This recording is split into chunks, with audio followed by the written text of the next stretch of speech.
안녕하십니까. 우리 동네 여행사 사장 오태진 강사입니다. 자, 오늘은요, 지난 시간에 이어서 부산광역시 세 번째 편입니다. 부산 가볼 때 정말 많습니다. 자, 3편. 자, 역시, 우리 지난부터 봤던 문제 중에 이제 쭉 따라왔습니다. 신석기.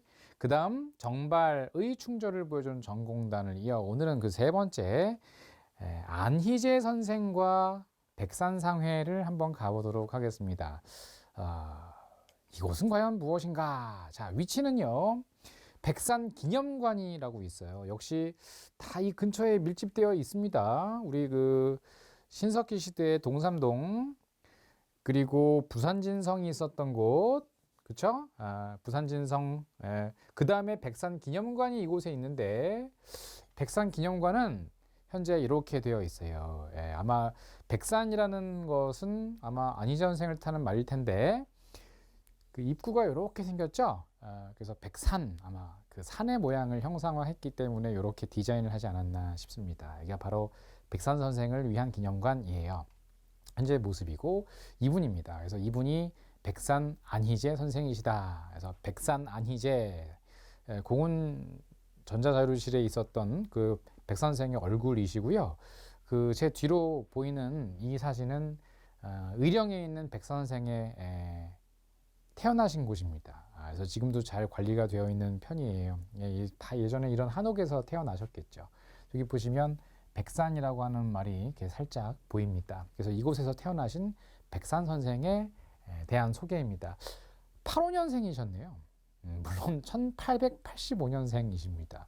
김구 선생이 76년생이니까 76년생 김구, 그보다 또 한 살 많으신 이승만 선생이 75년생이니까 이승만과 김구 선생보다는 약 10년 정도 아래 정도 되시는 분이시고, 제가 또 가끔씩 주목해 보는 게 언제 돌아가셨냐는 거예요. 근데 43년에 돌아가셨으니까 광복을 2년여 정도 앞두고 돌아가셨다. 그래서 좀 그런 부분이 좀 안타까워요. 그죠? 예. 자, 그럼 백산 선생에 대한 얘기입니다. 85년생 경남 의령 출생이시고, 백산이라는 호를 쓰신 이유는 백두산이라는 말에서 역시 유래가 됩니다. 모두들 다 짐작하고 계셨겠죠? 그래서 민족의 영산인 백두산. 그리고 이분이 21살쯤 되셨을 때 서울로 상경하여 보성전문학교 경제과에 입학을 합니다. 요즘으로 치면 고려대학교 경제학과에 입학을 하셨는데, 곧이어 다음 해인 6년에는 양정의숙으로 전학을 하셔요. 양정은요, 손기정 선생이 또 졸업하신 곳 중에 하나입니다. 그래서 손기정 선생은 또 베를린 올림픽 금메달리스트지요. 그래서 양정 출신들이 많고요. 또 3년 뒤에는 신민회 계열의 비밀 청년 조직인 대동 청년단 소속으로 활동하셨으니까 이분은 분명한 내용이 나옵니다. 바로 계몽운동가였다는 거예요. 바로 경제를 공부하러 가신 분이라는 거. 그러면 경제적인 실력 양성 운동을 전개하신 분이라는 걸 알 수 있고, 또 학교를 진학을 하셨지 않습니까? 거기다가 신민회 계통이니까 분명히 공화주의 사상을 갖고 계셨던 분이에요. 굉장히 진보적인 생각을 갖고 계셨던 분이라는 걸 알 수가 있습니다. 그리고 경상도 지역 우국지사들의 핵심 조직이라 할 수 있는 신민회 계열의 대동청년단에 가입을 하여 활동하셨고, 국권 피탈 이후에는 울분을 이기지 못해서 결국 만주 연해주로 떠나게 됩니다. 그런데 그 3년여 정도 사시다가 1차 세계대전이 발발하는 걸 지켜보게 돼요. 새로운 국면 전환, 뭔가 새로운 세상이 도래했는데? 라는 생각으로 배를 타고 러시아에서 본인 부산으로 귀국을 하시게 된 게 1914년이래요.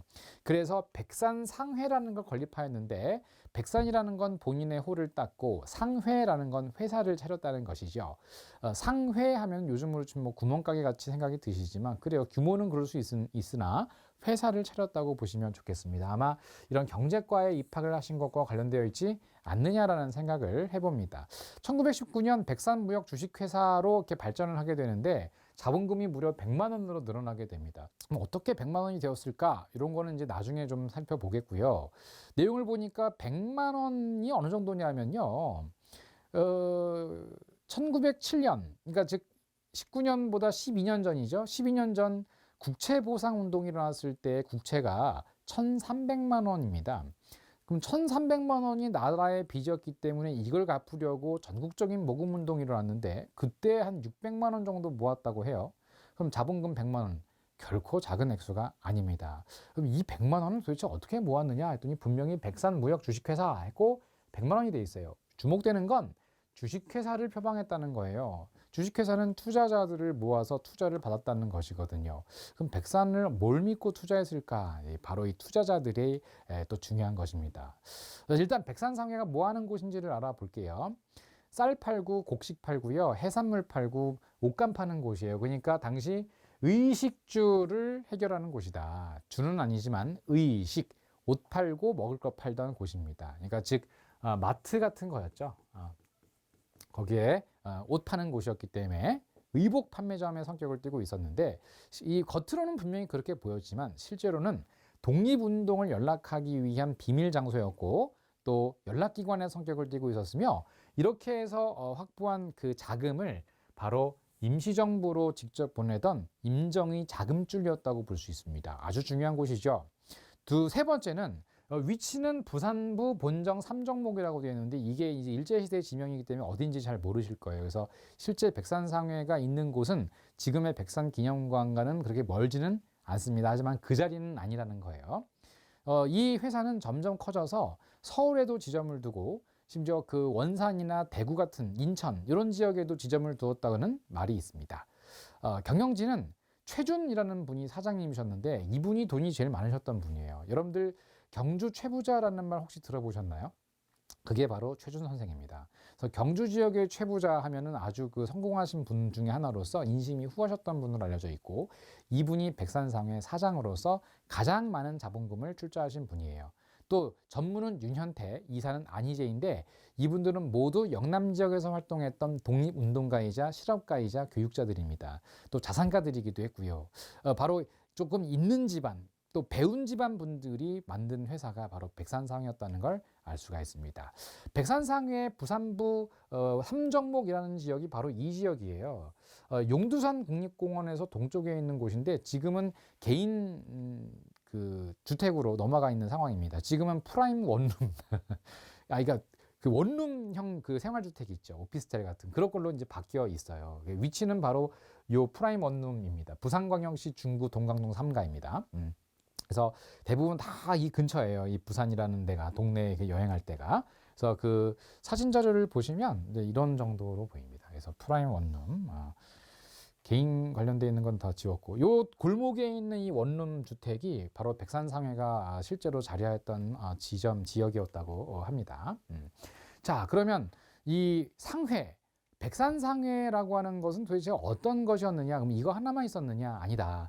경상도 비밀결사의 위장 조직으로 회사 혹은 마트 형태를 띠고 있었어요. 그게 이 하나만 있던 게 아니라 1914년 부산에는 안희재가 세운 백산상회도 있었고 15년에는 대구에 있었던 대궁상점, 요거는 서상일이라는 분이신데 국사 공부를 좀 하신 분들은 서상일 선생 많이 알고 계실 거예요. 바로 1913년에 조직된 경상도 중심의 조선국권회복단의 위장 조직입니다. 조선국권회복단은 특히 대종교도들이 중심이 됐다라고 알려져 있습니다. 그래서 단군신앙 있죠? 단군신앙을 중심으로 만들어진 조직이고 이 조직은 이후 대종교가 되죠. 그래서 안희재 선생도 결국은 대종교 교도가 됩니다. 또 세 번째로는 대구에 있는 그 상덕태 상회라는 것이 있는데 박상진 선생이 운영하던 회사예요. 마트 같은 것인데 박상진 누구시냐? 바로 대구에서 조직된 공화주의를 표방했던 단체 대한광복회 총사령입니다. 이 대한광복회 부사령으로는 김좌진이라는 장군이 계시죠. 김좌진 하면 또 북로군정서와 청산리 대첩을 승리로 이끄신 위대한 장군인데 바로 이 김좌진 장군이 갖고 있었던 총기류라던가 뭐 기관총 같은 것, 뭐 탄약, 군복, 자 이런 것들은 도대체 어떻게 마련됐을까라고 하는 고민이 또 궁금증이 있었는데 바로 여기에서 비롯됐다는 걸 알 수가 있겠죠. 그래서 이 항점 등을 운영하면서 얻은 수익을 독립운동의 군자금 등으로 활용했던 겁니다. 특히 백산상회는 임시정부의 재무부, 즉 요즘으로 치면 재정경제부인데 이 재무부의 중요한 자금줄로 활용했었다는 것이에요. 즉 이들 회사들은 이 회사들을 통해 일제 군경의 감시망을 피한 연락망을 조직하였으며 이러한 인프라는 영남 지방의 독립운동을 뒷받침하는 굉장히 중요한 조직으로 활용되었다는 것을 말합니다. 백산상해는 그러나 그 이후 장사는 잘 되어 갔고 했는데 점점 경영이 악화되었었대요. 상당한 투자금을 모았다. 제가 말씀드렸죠. 100만 원 정도의 투자금이 있을 정도 아닙니까? 그런데 손실이 계속 생기는 게 도대체 무엇이냐? 장사는 잘 되는데 계속 결손이 생긴다. 근데 그 결손이 생길 때마다 회사가 망해야 되는데 망하지가 않고 이 대주주들이 추가 자금을 납입을 하는 거예요. 여러분들 같으면 쓰러져가는 회사에 투자하겠습니까? 절대 못하죠. 떨어지는 칼날은 손으로 잡는 게 아니라고. 그런데 이 투자자들은 결손이 생길 때도 계속 투자를 했다는 거예요. 그래서 파산 위기를 막아준 것이죠. 그렇다면 이 투자자들은 누구였는가? 바로 영남 지역의 대자본가들로서 독립운동을 뒷받침하기 위해 군자금과 임정의 자금을 계속 대던 사람들이라는 겁니다. 그 결손 부분이 높아졌던 이유는 바로 다름 아닌 부실한 경영 때문이다 이러는데, 말씀드렸다시피 그 이유는 독립운동 자금으로 계속 빠져나가고 있었다는 거예요. 물론 이러한 사실은 일본 경찰도 눈치를 채고 있었습니다. 분명히 장사는 잘 되는데 뭔가 마이너스가 난다면 이 자금이 어디로 흘러가는가, 또 이 회사를 운영하는 사람들이 대부분 이 지역의 유지 출신들이라는 것을 알고 또 신민의 활동을 했던 사람들이라는 걸 알고 이미 추적을 하고 있었어요. 그래서 이 결국 백산상해에 대한 일제의 감시가 삼엄해지는 분위기 속에서 백산상해는 결국 그 회사를 결국은 접을 필요가 있었던 것이죠. 한편 이 백산상해는 독립운동 자금만 준 게 아니고요. 청년 인재들을 육성하겠다라고 하는 목표를 세웠어요. 그래서 일제 침략하 한국 36년사 자료를 인용을 하였는데 이 사료를 보면 1920년 4월 26일이니까 백산상해가 설립된 지도 꽤 지난 다음의 일이죠. 그때 해외 유학생을 많이 보낸다라는 내용이 나옵니다. 특히 이병로 또 여기 보면은 뭐 그 전진한 또 문시환 뭐 이런 분들이 여기 보시면 4명 된 기미교육회의 유학생으로, 그러면 기미교육회가 뭐냐면 기미년이니까 1919년이고 이 교육회의 유학생으로 일본에 유학을 갔다 해서 출발하게 됩니다. 그럼 이 기미교육회에서 보냈던 유학생 4명의 유학 자금은 어디서 나왔는가? 바로 계몽운동가이고 교육가이고 실업가였던 안희재 선생이 운영한 백산상회의 일부 자금이 이들 유학생 유학 자금으로 지원되고 있었던 거예요. 그래서 이 유학 바로 보시면 제 부산 무역상인 백산상회 관계자들의 발기로 이러죠.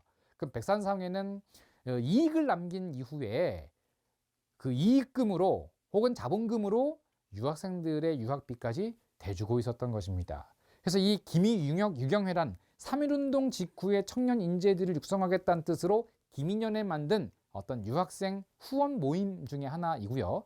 주로 부산 출신들이 주로 유학을 많이 갔대요. 그 대표적인 인물들을 보면 놀라운 인물들이 보이는데, 김정설 선생, 이분은 소설가 김동리의 친형이고 이른바 김범부라고 불리신 분이십니다. 또 전진한, 이분은요 아까 그 사료에 있었죠. 바로 초대 대한민국 사회부 장관이 되십니다. 문시환, 이분은 유학 이후에 의열단에 가입을 해서 독립운동에 투신하셨던 분이에요.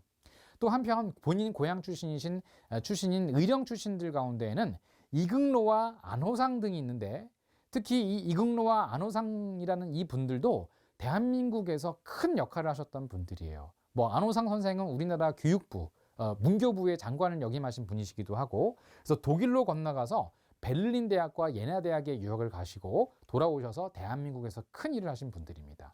끝으로 이 신성모라는 분은요 영국으로 유학을 가신 분이신데, 이분은 킹 에드워드 해양대학에 유학을 가시면서 바로 대한민국의 국방부 장관까지 가신 분이에요.